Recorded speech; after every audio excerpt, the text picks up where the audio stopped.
আলহামদুলিল্লাহ মনে মনে কইলে চলে, কোয়াও লাগে না, খেয়াল করলে আল্লাহ জানে। ইয়ালামু সিররা ওয়া আখফা, সিররুনের আকার তাফসীরে আছে, আমি সেদিকে যাচ্ছি না। তাহলে বলে হুজুর জোরে কেন? কিছু মানুষ আছে কইলে তো রাগ করবে, কইলে রাগ করবে। আমাদের গ্রাম অঞ্চলের কথা আমি বলি, আপনারা একটু মনোযোগ দিয়ে শোনেন। আমাদের কি মুশকিল, আমার দরকার ওটা আমি করি। আমরা উজানি যান নাই কোনো সময়, উজানি গ্রামের বাড়ি, উজানি তার উজানি তো বুঝে না।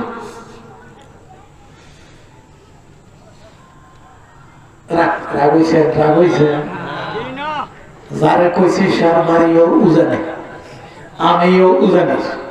যদি রাগের কিছু হইয়া থাকে তাহলে সে আর আমি বুঝবো। আমরা আমার লোক একটু আওয়াজ দিয়ে, বক্তা আইতে আছে একটু বলে, কণ্ঠ আছে, সুর আছে, সব আছে।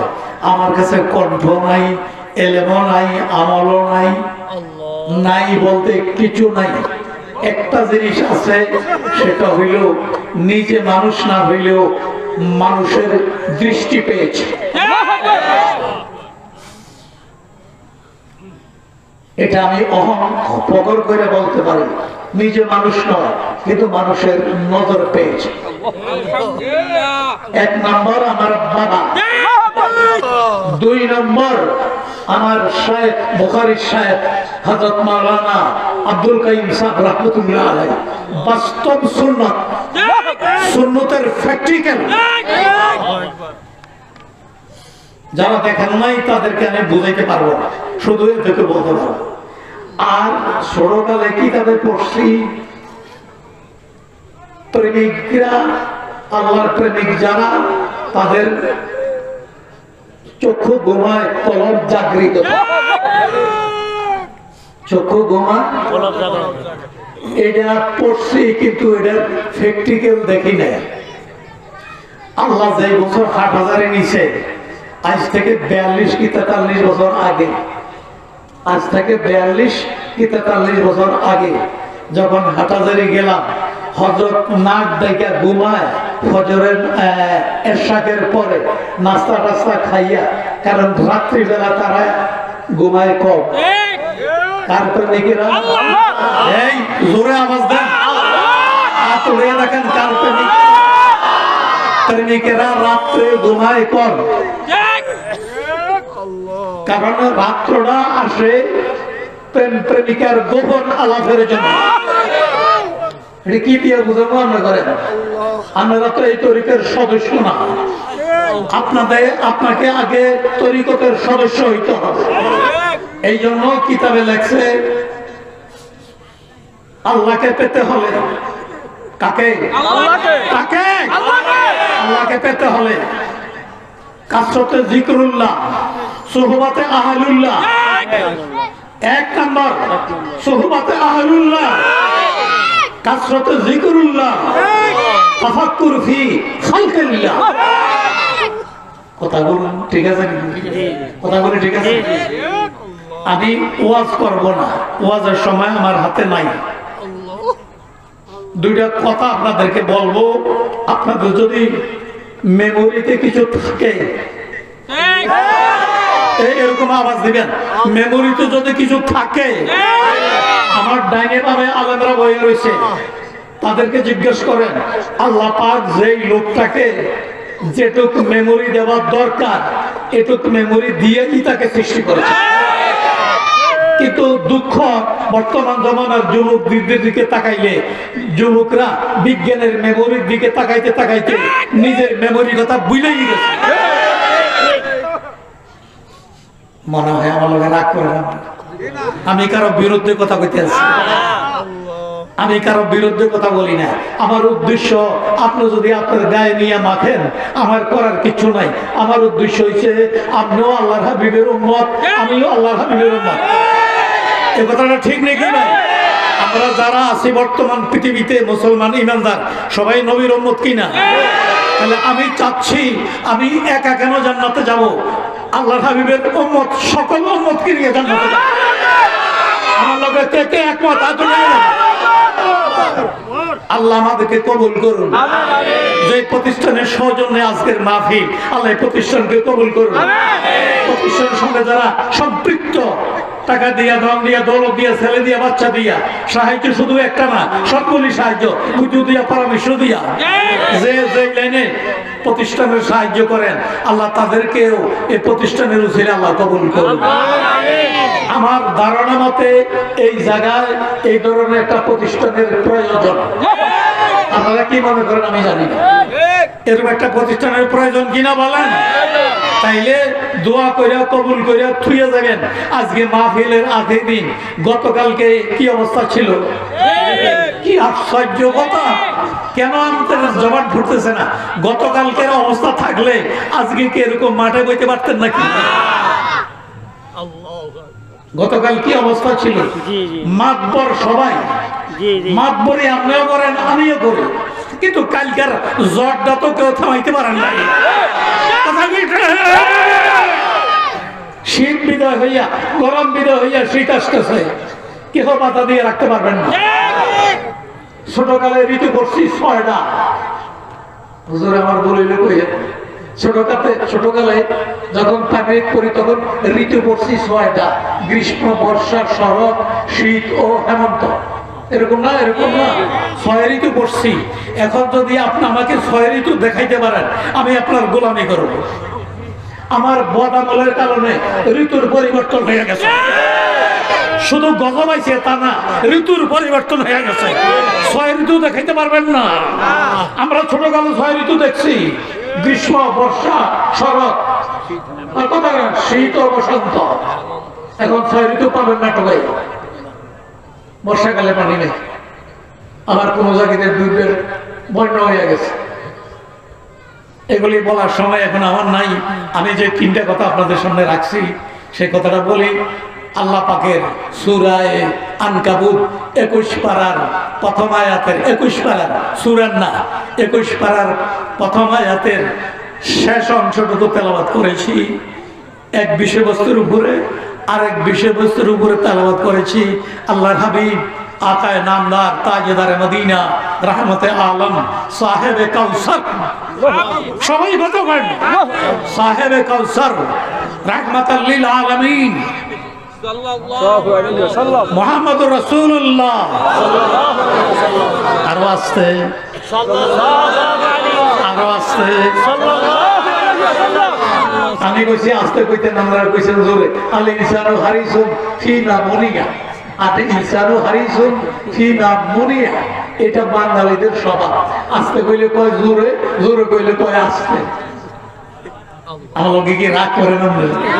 এটা আমাদের অভ্যাস। একটা সিডি যদি কারো হাতে দেন, এখন আর সিডি দেওয়া লাগে না, এখন তো পকেটে পকেটে মোবাইল। যদি কইয়া দেন, এই মুঠ করে নিয়ে তার হাতে দিবে, হইল না, বেশি বেড়ে হবে। আল ইনসানু হারিসুন ফি নামুনিয়া, যেটা না করবেন এটার উপরে তার লালচ বেশি হয়। আমি কইছি আস্তে কইতে না, আপনারা কইছেন জোরে। এবার কই, জোর করে একটা আওয়াজ দেন, আল্লাহু আকবার। বড়কে বড়কে বড় কইতে কি লজ্জা আছে নাকি? তাহলে আওয়াজ দেন। যারা আসে নাই তাদেরকে শুনাইয়া যান। অল্প হইলেও নবী প্রেমিক, আল্লাহ প্রেমিক এখনো দুনিয়াতে আছে। আওয়াজ দেন, আল্লাহু আকবার, আল্লাহু আকবার, আল্লাহু আকবার। ফতোয়া দিবেন না, এখন ফতোয়ার সময় না। আল্লাহু আকবার। পাখির মতো মারতেছে ফিলিস্তিনি মুসলমানদেরকে। শুধু তাই নয়, যেই হসপিটালে তাদের চিকিৎসা হবে, সেই হসপিটালও বম্বিং করা হচ্ছে।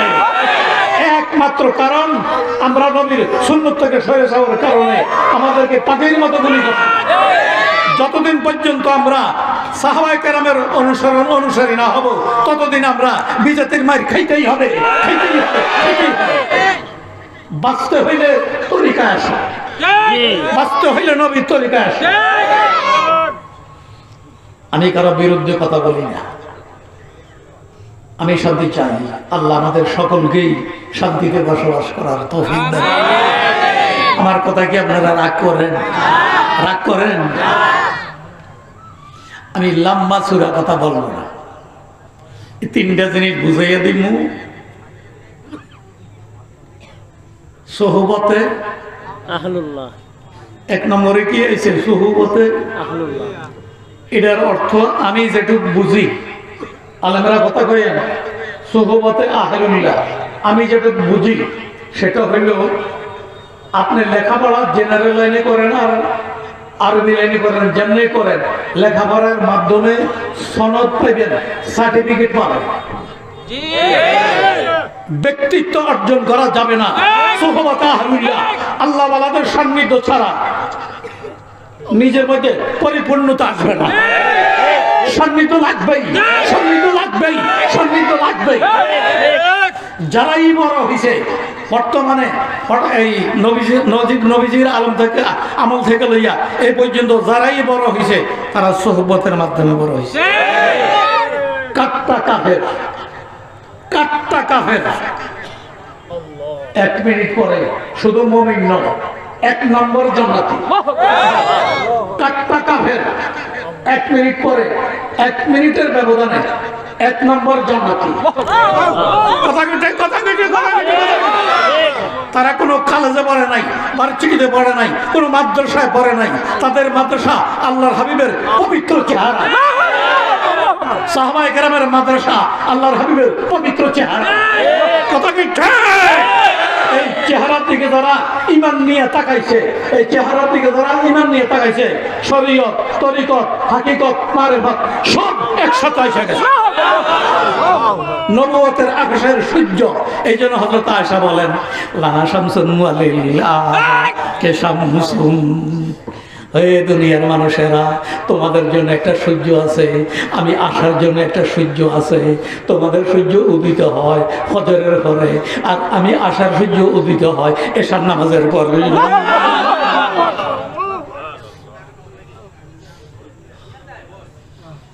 সূর্যের আলো নিজস্ব আলো, চন্দ্রের আলো সূর্যের থেকে হাওলাকৃত আলো। এই জন্য চন্দ্রের আলোটা সূর্যের আলোর মতো প্রখর নয়, স্নিগ্ধ, হাওলাত করা। কথা বল না, একদম বিজ্ঞানের কথা, কিন্তু আমার কথা না। চন্দ্রের নিজস্ব আলো, সূর্যের আলোতে চন্দ্র আলোকিত। আমি বলবো, আমি ভুল হইলে আমার মাফ করে দিয়ে, আমি বলবো সূর্যের আলো নাই, সূর্য আলো পেয়েছে হাবিবের খাতিরে। কথা কি ঠিক? আনা নবিয়্যুন আল আদামু বাইনাল মায়ে ওয়াত-তিন। আমার বাবা এখনো মাটি আর পানির মধ্যে, আমি মুহাম্মদ রাসূলুল্লাহ তখনও নবী। চিল্লাইয়া বলেন আল্লাহু আকবার। কত কঠিন কথা, আর এই কথা বুঝবে বুঝবে না কে? আমার বাবা, বাবা মানে আদম, সারা পৃথিবীর 7.5 কোটি মানুষের বাবা। কে কে কে কে? একটু একটু একটু আওয়াজ দেন, একটু কে কে? সারা পৃথিবীর 7.5 কোটি মানুষের বাবা কে? 750 কোটি, 750 কোটি মানুষের বাবা কে? বাবার বাড়ি কোথায়? হ্যাঁ, এরকম বলে না ভালো লাগে। বাবার বাড়ি কোথায়? একটু জোরে কন, বাবার বাড়ি কোথায়? বাবার বাড়ি যদি জান্নাতে হইয়া থাকে, ওয়া আদম উসকুন আনতা, বাবার বাড়িতে জান্নাতে পাইলেন কোথায়? কোরআনে। কোরআনে এই মাদ্রাসাতে কোরআন পড়ানো হয়। বাবার বাড়ি যে জান্নাতে, এটা পাইলাম কোথায়? কোরআনে। ওয়া আদম উসকুন আনতা আযাওজুকাল জান্নাতা, আদম তুমি তোমার স্ত্রী জান্নাতে থাকো। তাইলে এই আয়াতের তাফসীরে রুহুল বয়ানে লেখছে, খুঁজে খাইজা পাইলাম বাবার বাড়ি জান্নাতে। বাবার বাড়ি কোথায়? আমরা কথা বলবো না, কোথায় বাবার বাড়ি? কোথায়?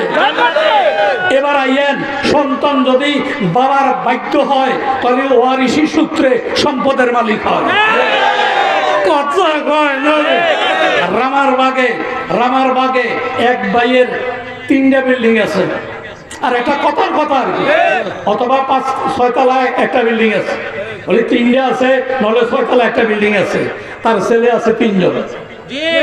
তাহলে বাবা মরে গেলে মালিক কে হইব? কি সূত্রে? ওয়ারিশ সূত্রে। কি সূত্রে?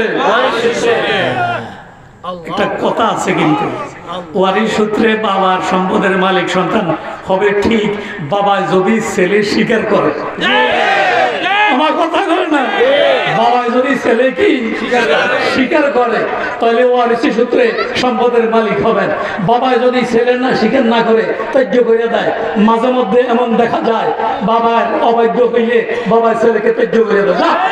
আমার এরকম মাঝে মাঝে শোনা যায় না যে আমরাও যদি নবীজির তরিকায় না আসি তাহলে বাবা আদম আমাদেরকে ত্যায্য করে দিবে। ত্যায্য করে দিলে জান্নাতের মালিক হওয়া যাবে না। জান্নাতের মালিক হইতে হইলে বাবার আদর্শে আসতে হবে, বাবার বাধ্য সন্তান হইতে হবে।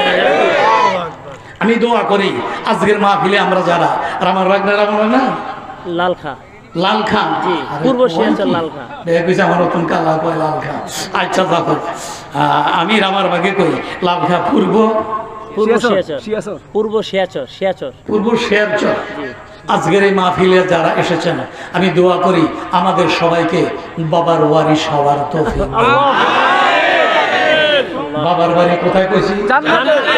বাবার বাড়ি কোথায় কইছি? জান্নাত কুনানো। জান্নাত কুনানো বলতে পারবেন নি? জান্নাত কোথায় বলতে পারবেন নি? আমি তো বলতে পারতাম না, আমি শুধু একটা ধারণা দিতে পারবো আপনাদেরকে, একটা ধারণা দিতে পারবো। এখান থেকে প্রথম আকাশটা যেটুকু উপরে এতটুকু মোটা, আমি দেয় এটা হইল লম্বা আর এটারে আমি কইছি মোটা। তাহলে এখান থেকে প্রথম আকাশ যেটুকু উপরে ওই প্রথম আকাশটা আবার এতটুকু মোটা, মাঝখান দিয়ে আবার এতটুকু ভাগ, এরপরে দ্বিতীয় আকাশ, এভাবে সাতটা আকাশ। আল্লাহ যে খালাকা সামাওয়াতিন তিবাকা, কেন সূরা মুলকের মধ্যে আল্লাহ কয় আমি আকাশ সৃষ্টি করছি। বিজ্ঞানের মধ্যে কেউ কেউ কয় আকাশ বলতে কিছু নাই। বিজ্ঞানের মধ্যে কেউ কেউ বলতে চায় আকাশ বলতে কিছু নাই। আমি আপনাদেরকে তুলে দেই, আপনারা আওয়াজ দিবেন। বিজ্ঞানে নিচের দিকে হাত দেয় না, হাত দিচ্ছে উপরের দিকে, কারণ নিচের দিকে তো মাটি, উপরের দিকে একটু খালি রয়েছে। নিচের উপরের দিকে তাকাইলে একটু কি পাওয়া যায়? তো হাত পাওয়া যায় না। এই হাত দেখিয়া উপরের দিকে হাত উঠাইছে, হাত উঠাইছে ঠিক, কিন্তু হাতের বহর ছোট। হাত মাত্র সামনে গেছে, হাত মাত্র কোথায় গেছে? মাত্র সামনে গেছে, মঙ্গলে গেছে। আমরা ঘরে নেওয়ার লাগিয়া শ্রেষ্ঠ চলতে আছে। তাইলে এই সীমিত জ্ঞান দিয়া মঙ্গলে গেছে, সামনে গেছে, এত যাইয়া আকাশ আগুন করে না। আসলে আকাশ আকাশের জায়গায় আছে, তার হাতের বহর ছোট। সম্ভবত রাগ করছেন মাশাআল্লাহ। এই সপ্তম আকাশের উপরে, এবং এত যাই নাই কিন্তু আমি, সপ্তম আকাশের উপরে একটা জায়গা আছে। আরশ আজিমে যাওয়ার আগে জায়গাটার নাম সিদরাতুল মুনতাহা। মালানা ওইনি আসলে কথা, জায়গাটার নাম সিদরাতুল মুনতাহা। এই জিবরাইল সিদরাতুল মুনতাহায় এই টাইমে ইউসুফ আলাইহিস সালামের ভাইয়েরা, এটা আমার আজকের আলোচনা না, আইসা বর্ষা দেখতে হইতেছে, ইউসুফের ভাইয়েরা জামা জুমা খুইলা ইউসুফের কূপে ফালাইয়া দেবে। ইউসুফের কই ভাবাই দিল কূপে, এই ফালাইয়া দেওয়ার জন্য উড়াইছে, মাটির তল উড়াইছে, জামা জমা খুলে পাইছে গায়ের তল, এখন ছাইরা দিবে। আল্লাহ কয় জিবরাইল, হে জিবরাইল বইয়েরই রইছ কই কিটা, কই আমার ইউসুফের তো ফালাইয়া দিতে আছে, দৌড়াইয়া যা, হাতটা মিশে যাবে। হে আমার আগের ভাইয়েরা, সপ্তম আকাশের উপরে সিদরাতুল মুনতাহায় জিবরাইল ওই বাইরা ছাইরা দিছে। তখন আল্লাহ বলতেছেন জলদি যাও। এই যাওয়ার কথা বলার সাথে সাথে জিবরাইল আইতে দেরি, হাত দিতে দেরি নাই। ইউসুফ আলাইহিস সালাম ইউসুফকে জিবরাইল আলাইহিস সালাম হাতে লইয়া আস্তে বসাইয়া দিছে। আলোচনা বুঝে থাকলে বলুন, জিব্রাইলের গতি শূন্য সবাই আশ্চর্য হইলেন। বিজ্ঞানের রকেটের চেয়ে গতি বেশি কিনা? আমরা কত বলবো বিজ্ঞানের রকেটের চেয়ে গতি বেশি কিনা? রকেট মাত্র কই গেছে? মঙ্গলে। মঙ্গলে রকেট মাত্র কই গেছে? আরে রকেট মাত্র কই গেছে? এক কথায় বিজ্ঞানের আবিষ্কার যেখানে শেষ, আমার আল্লাহর কুদরত সেখানে শুরু। এক কথায় বিজ্ঞানের আবিষ্কার যেখানে শেষ, আমার আল্লাহর কুদরত সেখান থেকে শুরু। সবাই একমত কিনা? সবাই আপনারা সবাই একমত কিনা? সেই আল্লাহর বান্দা আমরা, আর আল্লাহর হাবিবের উম্মত আমরা। আমাদের মর্যাদাটা বাইরে গেছে নবীর কারণে। কারণ নবীজি নিজে বলেছেন, আনা আখিরুল আম্বিয়া ওয়া আনতুম আখিরুল উমাম। আমি হইলাম শেষ নবী, আমার পরে আর নবী আসবে না। এটাই আকীদা। আকীদা ঠিক করেন, আকীদা ঠিক করেন, আকীদা ঠিক করেন। আকীদা ঠিক না হইলে কাফের, আকীদা ঠিক না হইলে কাফের। এই জন্যই তো কাদিয়ানীদেরকে আমরা কাফের বলি। কাদিয়ানীরা এই দেশে থাকুক, এটা আমরা মানা করি না, কিন্তু ইসলাম নাম দিয়ে না, তাদের নাম দিয়ে তারা থাকুক। আমার কথা বলে না, কথা কাদিয়ানীরা এই দেশে থাকুক আমরা না করি না। যেমন খ্রিস্টানরা আছে আমরা কি না করছি, যেমন হিন্দুরা আছে আমরা কি না করছি নি।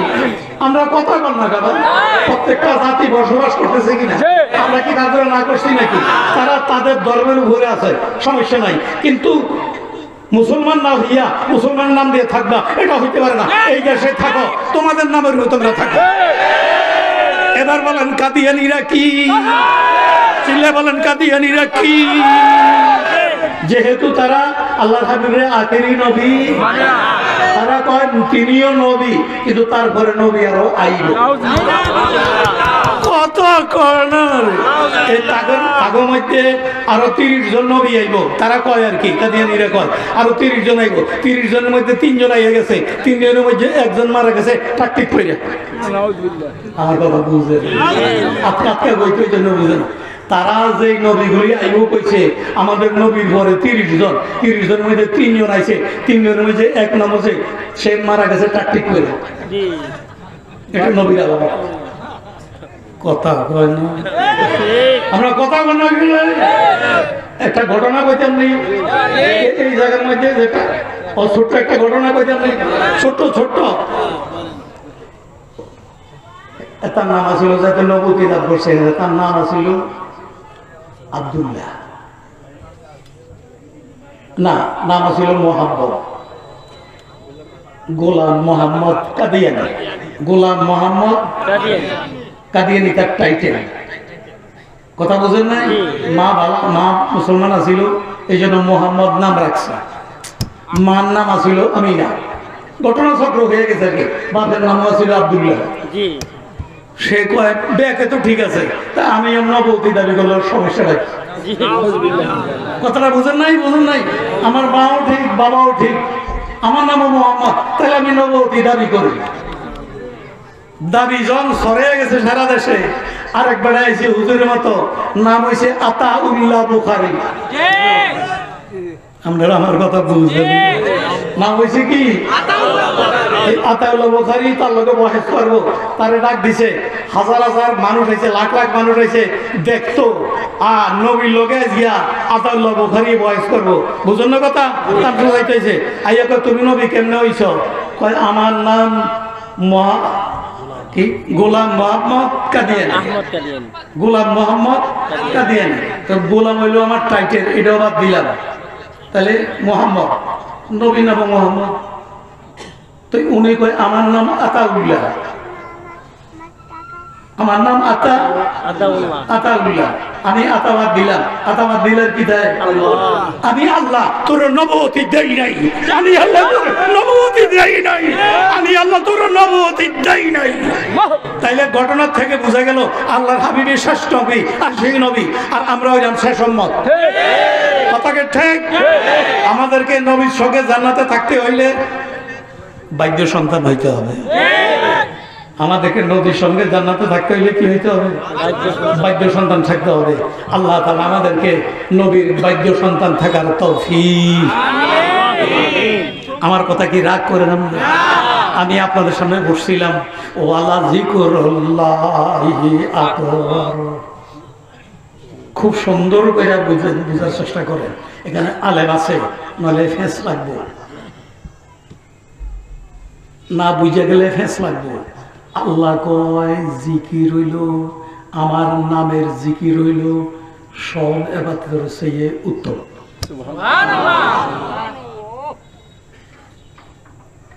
লাগছে নি ফেস? সারা জীবন শুনছি ইমানের পরে নামাজ হয়েছে 1 নম্বর। এটা কথা ঠিক আছে, ইমানের পরে নামাজ 1 নম্বর আমল, এটা ঠিক আছে, কিন্তু নামাজের মধ্যে যদি জিকির না থাকে সেটা নামাজ হবে না। আমার কথা নামাজের মধ্যে যদি সূরা কেরাত জিকির, সুবহান রাব্বিল আলা, সুবহান রাব্বিল আযীম না, এটাই তো জিকির, এটাই তো জিকির। যদি জিকির না থাকে সেটা নামাজ হবে না, সেটা হবে বিদআত। আমার কথা কয় না? এই সুবাদে ওয়ালা যিকরুল্লাহি আকবার, নামাজটা শুদ্ধ হইছে জিকিরের কারণে। ও আজকে বুঝে আইতেছে, একটা মানুষ রোজা রাখছে কিন্তু নবীজির তরিকা নাই, আল্লাহ পাকের হুকুম নাই, এটা কি রোজা হবে না উপবাস হবে?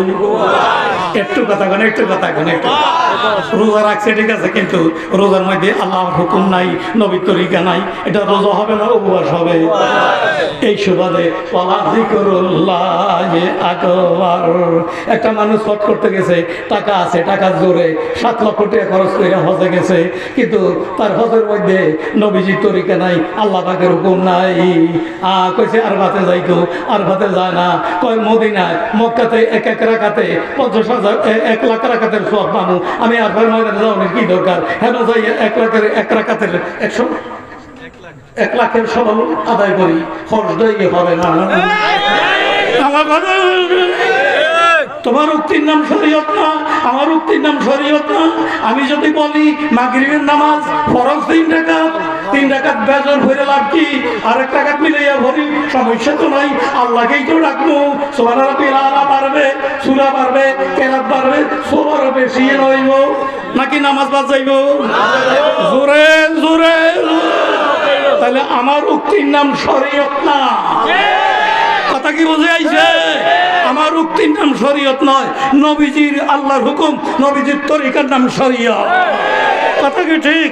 নবীজি কইছে তুমি মাতবরি কইলো না, আমার আল্লাহর পক্ষ থেকে 3 রাকাত ফরজ হইছে, 3 রাকাতই করো। কথা কি বুঝে আইছে? আমার আল্লাহর পক্ষ থেকে ওয়াদা রয়েছে, আজকে আর মক্কাতে থাকতে পারবে না, আজকে আর আরফাতের ময়দানে যাইতে হবে। এর কথা কথা তুই না ঘুরে আইছ, কথা কথা আজকে কই যাওয়া লাগবো, আরফাতে যাওয়া লাগবো। আমি যদি 1 লাখের আশায় মক্কা শরীফ বইয়া তাই আরফাতে গেলে হুদা বইয়া থাকবো আর একটু দোয়া করবো, কি দরকার আছে আরফাতে যাওয়ার? এখানে 1 রাকাত 1 ওয়াক্ত নামাজ পড়লে 1 লক্ষ ওয়াক্তের সওয়াব পাবো। আমি এই কামাই করি, এটা কামাইও না করবে হিসাবে, কারণ এখানে সে উক্তি পেশ করেছে, আল্লাহর হুকুমের সামনে নিজের উক্তি পেশ করেছে, আল্লাহ পাকের হুকুমের সামনে কি ও কেন নাই? আমার ব্যাকে কথা কয় না, আল্লাহ পাকের হুকুমের সামনে কি ও কেন নাই? আপনার পছন্দ হইলে মানেন, পছন্দ না হইলে না মানেন, কিন্তু মানতে হবে। কেন? আপনি এই দেশে থাকবেন না। জি জি জি। খালি হুজুরাই মরে যাবে, খালি হুজুরাই মরে যাবে। আপনারা যারা সামনে আছেন আপনাদের বোধহয় মওত নাই, আজরাইল বোধহয় আপনাদের চিনে না। রামারবাগের বাসীকে আল্লাহ আজরাইল চিনে না মনে হয়, খালি হুজুর করে চিনে। কেরম চিনে শুনেন, আপনি আপনাকে যেরকম চিনেন না এর চেয়ে বেশি চিনে আপনার দিকে তাফসীরে মাজারি প্রত্যেকটা সদস্যের দিকে আজরাইল দৈনিক 5 বার তাকায়। প্রত্যেকটা সদস্য দিকে আজরাইল দৈনিক কবার তাকায়? কোন টাইমে? তাফসীরে মাজারি দেখছে নামাজের টাইমে। নামাজ কয় তো বড়? সপ্তাহে 1 দিন, শুক্রবারে। কথা কয় না, 5 ওয়াক্ত। কে কইছে ফজরের সময় মুসল্লি নাই? ফজরের সময় মুসল্লি নাই, জুমার দিন জায়গা হয় না। তাহলে আমাদের দেশে 3 ধরনের মুসল্লি, এটি করলে তো রাগ করবে না। আমাদের দেশে 3 ধরনের মুসল্লি। 1 ধরনের মুসল্লি হলেন আপনারা, মানে দৈনিক 5 বার পড়েন, আমিন কয় না। আমার হুসনজন, আমার আপনাদের প্রতি ধারণা আপনারা প্রত্যেকেই দৈনিক 5 ওয়াক্ত নামাজ পড়েন। তাহলে আমাদের দেশে 3 ধরনের নামাজি। এক ধরনের নামাজি হলেন আপনারা দৈনিক 5 ওয়াক্ত পড়েন, আরেক ধরনের নামাজি হলো শুক্রবার হইলে দেখা দেয়, আরেক ধরনের নামাজি হইলো 2 দিন দেখা দেয়। রোজা তো থাকেই না, কিন্তু ঈদগাতে যাই বেকার আগে মাতবরি করে, এতে মাতবরি করে। নবীজির হায়াতে নবীজি কারিগরে কতটি আলেম বই রয়েছে, নবীজির হায়াতে নবীজি কারিগরে জোরে আওয়াজ দিয়ে দমক দিয়ে কথা বলে নাই, কিন্তু যে রোজা না রাখিয়া ঈদকে দিয়ে মাতবরি করে তার সম্পর্কে নজরি দমক দিছে, খবরদার খবরদার, যে নামাজ যে রোজা রাখে নাই সে যেন ঈদগার কাছেও না আসে। হ্যাঁ, তাহলে নবীজি এক গ্রুপকে দমক দিছে, সেই গ্রুপ হইব যে রোজা ছাড়া ঈদকে তাই সমাজ বরি করবে, সে যেন ঈদগার কাছেও। এই দমকটা কে দিছে? তাহলে উজেলে উজুরের দোষটা কি? দেখি উজেলে উজুরের দোষ হইল না। আপনারা খালি টুপিওয়ালা দাঁড়িয়ে কাছে দুষ্ট হয়ে ভান, আর কার কাছে দুষ্ট হয়ে ভান না। একটু তাকান না, একটু তাকান। থাকাতে হুজুর যাবে না, থাকাতে হুজুর যাবে না। একটা উছিলা দড়ি দেখি আমার আমল দিয়া, আমি রুমের বাইতে হুজুরের সামনে কই আইছি, আমার আমল দিয়ে আমি যাইতে পারবো না। একটা উছিলা দড়ি, এটা উছিলে নিয়ে আল্লাহ পার করে। কথা কি ঠিক? কথা কি ঠিক? উছিলা আসেনি আমাদের কাছে, উছিলা আসেনি আমাদের কাছে। প্রতিষ্ঠানকে ধরে রাখবেন, পরামর্শ দিবেন, সন্তান দিবেন, নিজের জানাজা নিজের সন্তানের জন্য পড়তে পারে। মুদান সাহেবকে দিয়ে নামাজ পড়াইলে নামাজ হবে, আমাকে দিয়ে নামাজ পড়াইলে নামাজ হবে। কিন্তু আপনার ছেলে আপনাকে নিয়ে, বাপের লাশকে নিয়ে যাই মন নিয়ে দাঁড়াইতে পারবে, আমি সেই মন নিয়ে দাঁড়াইতে পারবো। জানাজা হয়ে যাবে, জানাজা হয় এক মাসালা, আর মন নিয়ে দাঁড়ানো আরেক মাসালা। আপনার ছেলে আপনার সামনে, আপনার লাশ হইয়া গেলে আপনার সামনে যে মন নিয়ে দাঁড়াইতে পারবে, আমি উজাইর হুজুর সেই মন নিয়ে দাঁড়াইতে পারবো। তাহলে প্রত্যেকটা মানুষ আলেম বা হাফেজের বাপ হওয়া দরকার। আমি দোয়া করি আজকের মাহফিলে যারা আইছেন, আল্লাহ সকলকে হাফেজ অথবা আলেমের বাপ হওয়ার তৌফিক দান। অনেকে কইবেন হুজুর আমি তো বিয়ে করি, আপনি কি দোয়া করবেন? আমি কবি নজরুল দিয়ে বুঝ দিব। নজরুলে কইছে ঘুমাই আছে সব শিশুরে পিতা, সব শিশুরই অন্তরে। একটা ফলায় আওয়াজ দিছে, বাকির আওয়াজ দিলেন না। ঘুমাই আছে সব শিশুরে পিতা, সব শিশুরই অন্তরে। এটা তো কোরআন হাদিস না, এটা নজরুলের কথা, কিন্তু মিলে গেছে। আজকে তুমি শিশু, হায়াতে বাঁচাইলে আগামী দিন তুমি বাপ হতে চলেছ। কথা কি ঠিক? তাহলে যারা এখনো বাপ হন নাই তারা আমার গাইলেতে আছেন, হুজুর দোয়া করছে বাবা জানাজা পড়তাম, আমি তো বিয়েও করি না। আপনি বিয়ে করেন নাই ঠিক, কিন্তু আল্লাহ হাতে বাঁচাইলে বিয়েও করবেন, সন্তানের বাবাও হবে। কথা কি ঠিক আছে? তাহলে আমি আবার দোয়া করি আজকের মাহফিলে আল্লাহ যত ভাই ফ্যান্ডেল ঘুরে গেছে, এতক্ষণ লোক ছিল না, যত ভাই মাহফিলে এসেছেন আল্লাহ সবাইকে আলেম বা হাফেজের বাপ হওয়ার তৌফিক দান। তাহলে সে আপনি হৃদয় নিয়ে, মন নিয়ে আপনার পিতামাতার জানাজা পড়তে পারবে। কথাটা কি ঠিক? আমার জানাজা না 12টা মৌলবি দিয়ে পড়তে না হয়, আমার জানাজা না আমার সন্তানে পড়তে পারে। কথা কি ঠিক? বাস এই লাইন আলোচনা শেষ। সোহবতে আহলুল্লাহ, আহলুল্লাহদের সান্নিধ্য না গেলে বড় হওয়া যায় না। অতীতে যারা বড় হয়েছে সান্নিধ্য পাইয়াই বড় হয়েছে। এখনো যদি আপনাকে বড় হইতে চান, এখানে বড় মানে টাকা পয়সার বড় না, এখানে বড় মানে অলি অলি অলি। এখানে বড় মানে কি বলেন বলেন বলেন বলেন। যদি অলি হইতে চান সান্নিধ্য লাগবে, আরেকজনের জুতা ফিরাইতে হবে, তার মান মতো চলতে হবে, তাহলে ইনশাল্লাহ আপনার বড় হইয়া যাবে। আল্লাহ আমাদেরকে যার যে মুরব্বী আছে মুরব্বীর কথা মতো চলার তৌফিক দান করুন, আল্লাহর সান্নিধ্য নেওয়ার তৌফিক দান করুন। আমি ছোট্ট একটা মেসাল দিয়ে বুঝাইয়া দেই, এই যে বৈশা রয়েছেন গুণযুক্ত পরিবেশে না গুণামুক্ত পরিবেশে? ব্যাকে গণ ব্যাকে সবাই বলেন, সবাই। এই যে বৈশা রয়েছেন গুণযুক্ত পরিবেশে না গুণামুক্ত পরিবেশে? এটার নামে সান্নিধ্য, এটার নামে সান্নিধ্য। আমি সান্নিধ্য দেওয়ার উপযুক্ত না, কিন্তু মুরব্বী তো বই রয়েছে শাড়িতে, আলেমরা বই রয়েছে শাড়িতে, তাহলে সান্নিধ্য হচ্ছে, সান্নিধ্য হচ্ছে কিনা বলে। এরকম মাঝে মাঝে যাবেন, দুনিয়া আপনি আমার থেকে ভালো বুঝেন, দুনিয়ার ব্যাপারে আপনার সান্নিধ্যের দরকার নাই। আল্লাহকে রাজি করতে হইলে